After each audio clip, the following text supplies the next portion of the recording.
How can I learn to distinguish the difference between my own energy and that of others better? I still find it very hard to read correctly, though I seem to be improving.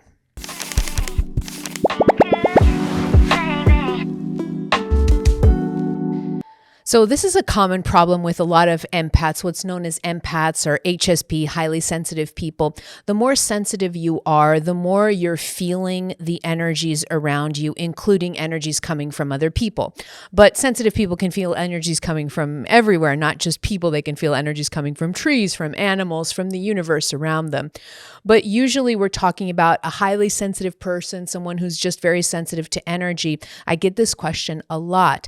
And the answer, sometimes people get annoyed when I say this answer, because at the end of the day, this is the easiest way for you to be able to understand how to work with this phenomenon of being able to feel someone else's energy and then that energy getting merged and mingled with yours and you not knowing how to distinguish the difference between what's yours and what's theirs. Okay.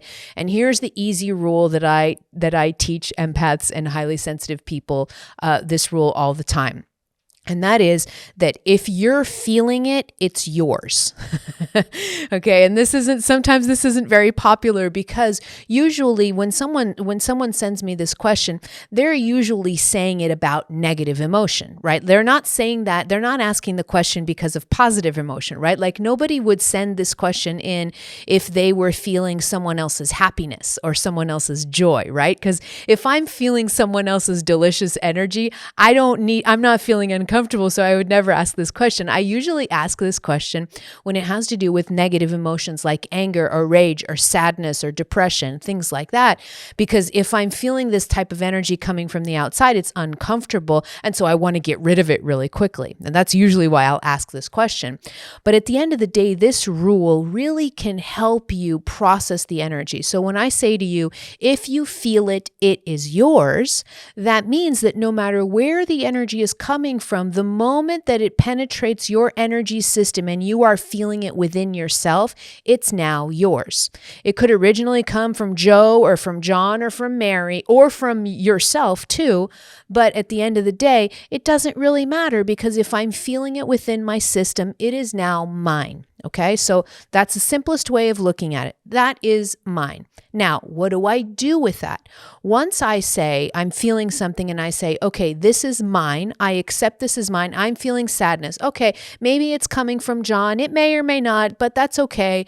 I'm feeling it now. I accept it as mine. And now I'm going to sit with it. I'm not going to push it away. I'm not going to try and throw it out. I'm not going to be in state of resistance. I'm going to say, oh, sadness. Okay, giving an example of sadness. It could be anger. It could be anything else.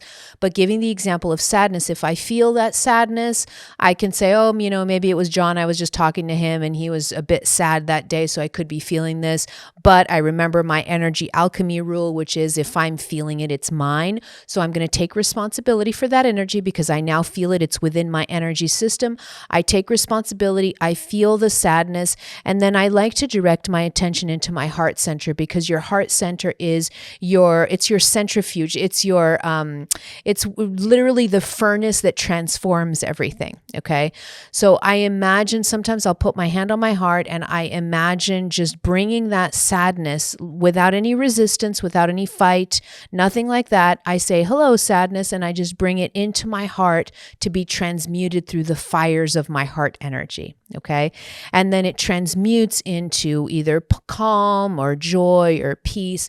It'll transmute into an energy that's more purer and higher ascended. Okay.